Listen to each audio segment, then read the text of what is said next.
เลี้ยงไก่อันเกษตรหน่อยพี่น้อง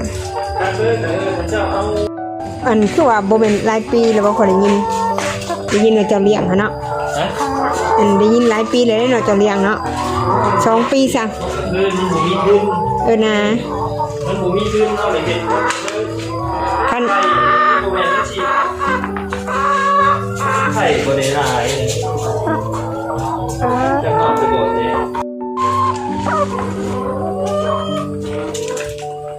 อัน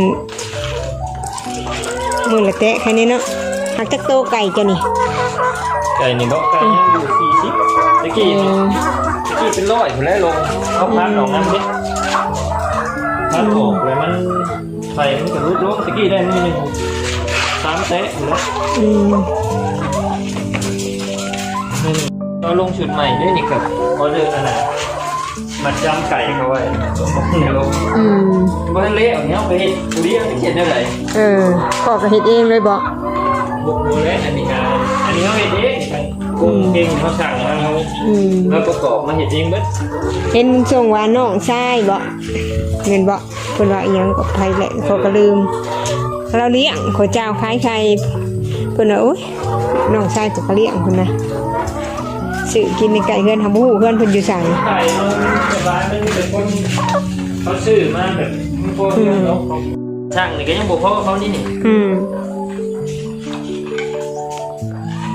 ไผก็อยากกินไข่ใหม่เฮ้ยไข่ใหม่ๆสดๆเขาช่างเขาทูใส่ไข่คือบ่เอามาให้